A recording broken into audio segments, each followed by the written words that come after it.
Don't rain on me.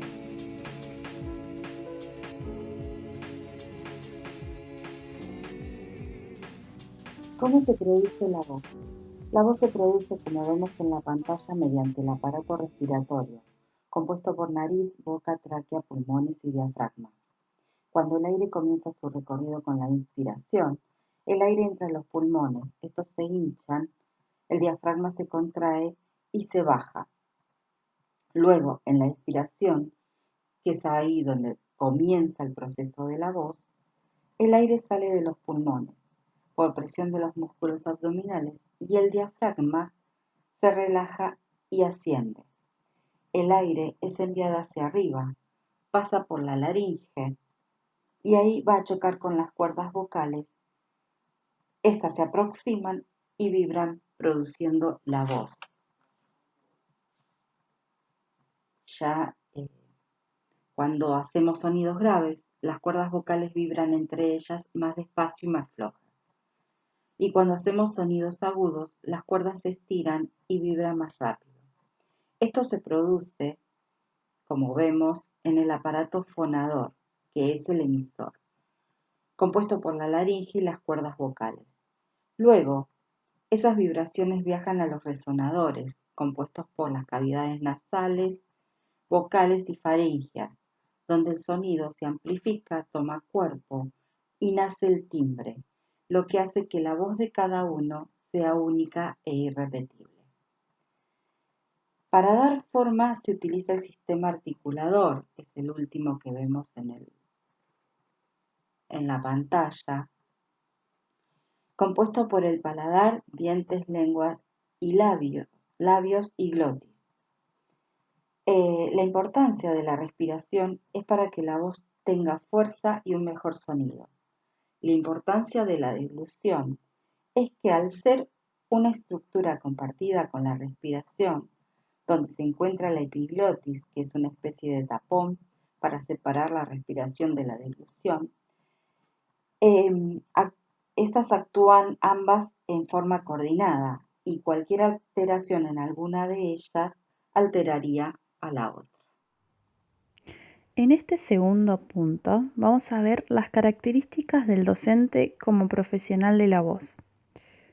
El docente utiliza la voz proyectada para realizar su actividad profesional, haciendo que esta misma logre poder escucharse en el aula por todos los alumnos, sin necesidad de hacer esfuerzos como gritar o elevar bastante el timbre de la voz. Ahora es necesario hacer una aclaración. El docente tiene que realizar una actividad vocal cotidiana, ya que su labor implica hablar durante muchas horas cada día, inclusive cuando los factores ambientales desfavorecen. En la voz proyectada se debe conservar una posición corporal vertical y utilizar un soplo abdominal. Es sumamente importante el control postural para la fonación, porque esto permitirá hacer rápidamente los ajustes necesarios para reducir o evitar el esfuerzo vocal. Por eso se aconseja mantener el cuerpo relajado para poder realizar una fonación saludable.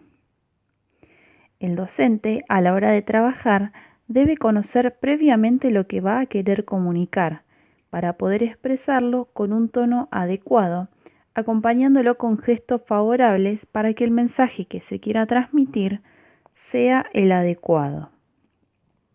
Finalmente, el docente realizará su actividad vocal de pie, ya sea desplazándose por el aula para mantener un discurso favorable y poder responder a la demanda del alumno, o bien sentado. El tono de la voz y el vocabulario lo va cambiando en base a las expresiones que utiliza para llamar más o menos la atención. ¿Qué tipo de voz debe usar el docente y por qué? El docente puede utilizar la voz de distintas formas. La primera es la voz conversacional, de expresión simple o no proyectada. Este tipo de voz es el más habitual para expresarnos, ya que lo ponemos en práctica, por ejemplo, cuando estamos con amigos y con la familia. También cuando contamos hechos sucedidos en el pasado o simplemente cuando comentamos sobre cómo está el tiempo. En estos casos o situaciones, la voz que se utiliza es relajada y no hay obligación de elevarla. En el segundo caso, la voz proyectada o voz directa. Este tipo de voz es el que se utiliza para ordenar, llamar a alguien, informar, dar clase, entre otras, donde se pretende con nuestra vocalización poder actuar o influir sobre otras personas. En estos casos tenemos la intencionalidad de expresarnos hacia alguien y nuestro cuerpo suele enderezarse con la mirada fija hacia las personas. Para eso se precisa de una técnica vocal entrenada y correcta y contar con las medidas de higiene vocal necesarias y una favorable condición del entorno en donde nos encontramos. La tercera es la voz de apremio. Este tipo de voz ocurre cuando realizamos demasiado esfuerzo vocal, es decir, que empeora el apoyo respiratorio y la coordinación respiración-fonación aumenta la tensión muscular. Este esfuerzo vocal hace que sintamos dolores faríngeos, cansancio vocal y una sensación de fracaso al momento de expresarnos. Por cuarto y último, son situaciones especiales, es decir, grito, canto, risa, llanto, carraspeo, tos, estornudo, bostezo o hipo. En estas situaciones especiales se modifican muchos elementos como el soplo, la actitud y el movimiento corporal, entre otros, siendo así que cada uno de estos implican una manera de actuar distinta y produciendo una actividad diferente de los elementos del aparato fonador. ¿Cuáles son los enemigos vocales del docente? Tenemos los catarros, que cuando hay dolor de garganta se inicia un mecanismo de evitación para que no duela tanto y se implican zonas de nuestro cuerpo que no tienen por qué intervenir en la producción de voz. Si se mantiene en el tiempo, nos puede llevar a instaurar un círculo vicioso de esfuerzo vocal que se puede mantener incluso después de que desaparezca el catarro. Conductas y actitudes. La escasa conciencia del profesor lleva a tener comportamientos negativos para la voz, como la falta de calentamiento, gritos, intensidad elevada durante muchas horas, falta de hidratación durante la jornada laboral, competir con el ruido de fondo, no utilización de medios de amplificación, etc. Acústicas en las aulas. La mala acústica puede crear por sí sola problemas en la voz de los docentes que trabajan en ese aula.